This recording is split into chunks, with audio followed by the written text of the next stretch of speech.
Hi, this is Jen from the Crocheters of Awesome blog. You can also find me on the Crocheters of Awesome group in Ravelry. I'm calling this episode A Woman's World because I heard this awesome song. I don't know if you can hear it in the background, but it's A Woman's World by Cher. And so I'm going to give a quick disclosure here before I explain to you why I have this song going. I know I'm going to generalize about women because I am one, and we all tend to go from where we're at. But I know that not all women are nurturers, and I know that a lot of men are. So when I say women, just hear nurturers. But It's a Nurturer's World isn't quite as catchy in the dance club, so we're going to go with Cher's version for right now. But the recent events in the news and in my own area, I'm in the just outside the Phoenix metro area, have got me really thinking about hate and where that comes from, and that somebody has to be teaching that to those children who then grow up to be haters and grow up to be the ones who cause problems when people are exercising their rights to let their feelings be known. So I have my own personal views about where I would fall on that line, but I do want to protect everybody's right to speak their mind, as long as they can leave everybody else alone. You don't like a TV channel, you change this channel. You don't like a conversation you're having with somebody, you leave the conversation. You can have your own opinions, but don't step on other people in exercising them, is my own personal philosophy. But it got me thinking, and as I'm driving into town the other day, this song came on my radio, and it talks about all the women in the world. And it got me thinking, what would happen if all the women, or all the nurturers in the world, started to speak out more? Started to say, started to treat the haters like we might a toddler. This is not acceptable behavior. You don't act like this out in public. Or you don't say that to people, the same way we would teach a child. What would happen if we started to do that more? And I feel like we would push the current climate over the edge enough to show that really the majority of people are live and let live. The majority of people are not haters. But the haters are the ones we see on the news because they stir up a lot of controversy. Most of us are just living our lives and letting our neighbors live theirs. We need to do that on a bigger scale. We need to say it outright. We need to say it when we're out in public. We need to say it when we see a kid bullying another kid in the playground. We need to say it when we hear somebody make a joke or a racist remark or something that's not acceptable. And one of the things that I learned to say about myself a long time ago is, I don't deserve to be spoken to that way, or I don't deserve to be treated that way. It's a long story how I came to that realization, and maybe someday I'll tell you. But I did finally, within myself, decide that I'm worth more than that. I don't deserve that, and I'm not going to, spend my time with somebody who isn't going to treat me at the level that I deserve. And that's just basic human kindness. Is my expectation. Basic human kindness. So I was also thinking about the strong women in my family. My grandmother, who raised her kids through the Great Depression, the World War II, and Rosie the Riveter, and the women who not only took up the mantle of financial responsibility, but then had to give up their jobs when their husbands came back. The peace protesters, the bra burners, the glass ceiling breakers, those who fought to be stay-at-home moms, the homeschoolers, mothers, daughters, best friends. They all count. When you think about how many strong women there are all across the world, it's important. It's important that we nurturers speak out when we see those things happening in our neighborhood. And the more we help our neighborhood see those things, the more our neighborhood will help the world see those things, and the sooner we'll get over this hump of haters get on the news more than lovers. You know? But now on to fun things. The political soapbox is over, but I really felt like I needed to say that. It hit me really strongly. So let's talk about projects. I have a couple of finished projects that I'm really excited about. And the first one is the Atlanticus Violette, which is in different shades of purple. It's huge. It's in roughly DK yarn, Baby Bee, Sweet Delight. So I'm just going to show you a portion of it here. Look at all those great colors all the way through, and I ended up actually running out of yarn. I love that each section is a different stitch pattern, so I didn't get to clue 12, which is too bad because it's a really pretty edging, but it's still gorgeous as it is, and so I decided to just end it there.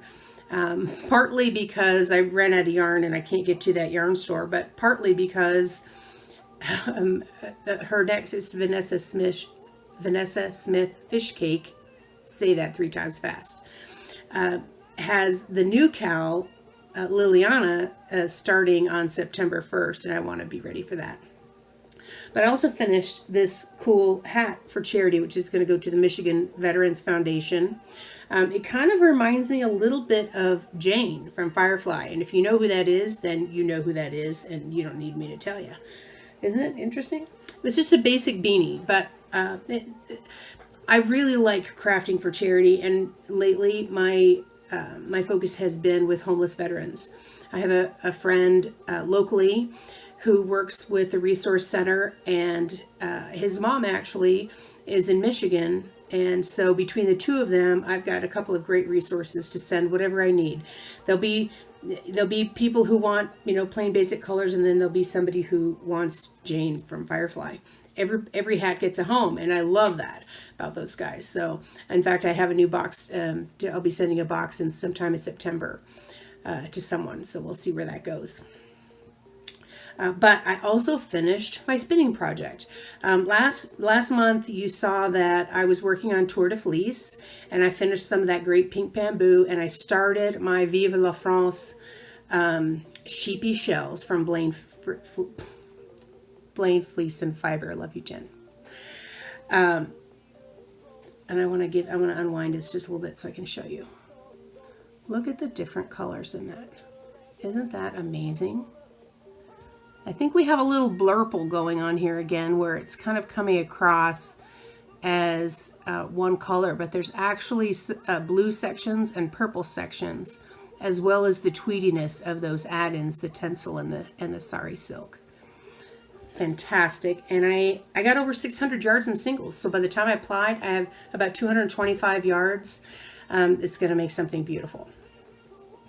So works in progress. I still have one blanket whip.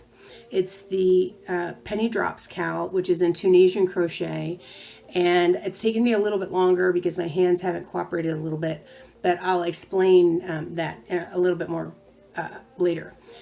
So this is the first panel that you've seen. It's got this great drop stitch in there.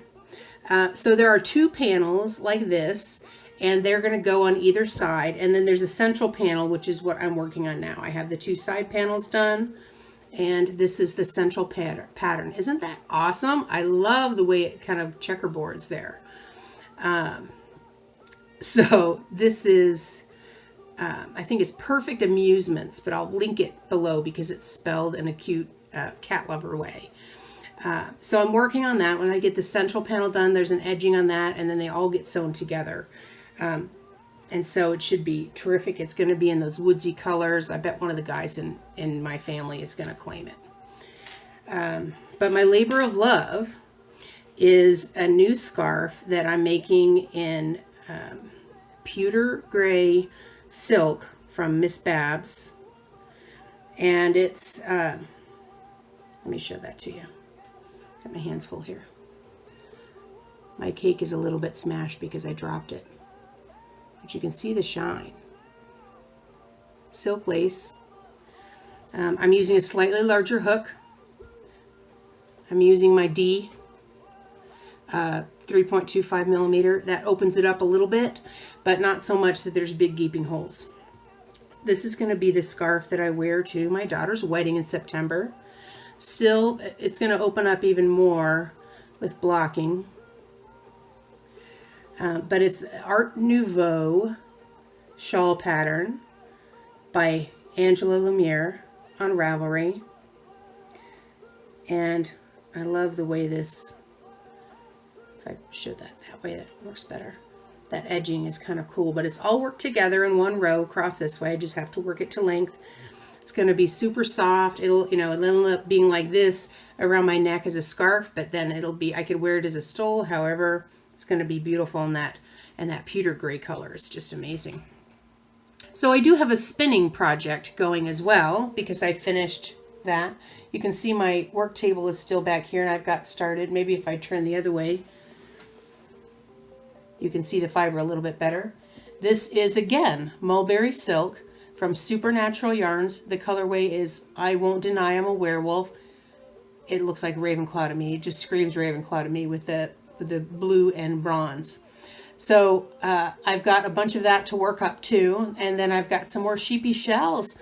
I won a major award. I won a bunch of sheepy shells, including some faux panda bear, which is the name of a sheep that is part of the fellowship up in Idaho, Blaine Fleece and Fiber. We've all adopted these sheep like they're our own, and I'm allergic to sheep. So I have faux sheep, I have faux panda bear to spin, which ought to be wonderful. Hopefully I'll be able to tell you about that next time. But because that's all I have going on, I wanted to tell you why. If you're really clever, you might have noticed that my background has changed. And that's because we got our new house. We moved in, we've painted, we've decorated, we've done all those crazy things, and all my space is fantastic. And in particular, I'm just going to pick you up here. Come with me. Is my organizational space. So I got new closet-made cubicles. They're stacking. So there's a couple of drawers at the bottom. And I got bins plus open space for all of those goodies. And sorry for the shaking. This here, this is all my artwork from Casey Robin, who you can find on Etsy. She also does a great Disney-inspired and Harry Potter-inspired flower pinup girls. They're just really cute. She's got prints and note cards and things like that. You should check it out. But anyway, I just love her artwork, and it brings kind of a whimsical element to my office. And then, of course, my work table, which you've seen before, always is a quote from Severus Snape, which is in the Harry Potter books. In case you have read that, you know what that means and probably why it's important to me. And we have the Gryffindor corner, because even though I have played for other houses and I currently play for Hufflepuff, I'm a Gryffindor at heart, and I'm a Gryffindor on Pottermore, which is the official thing. But you can see my little Hufflepuff wand up there. I root for all the houses. The business section of my office has quite the supervisor. I don't know if you can see Maleficent up there. And I still have more goodies up there as well. But don't worry, my shelf of good things is still here. It's just over here on the other side of the window. Those are all the things that help me remember that there are good things to think about every day. So I'll leave you with that. Good things to think about every day. Let's try to spread a little more love and in a way, a little less tolerance. Let's not be tolerant of haters.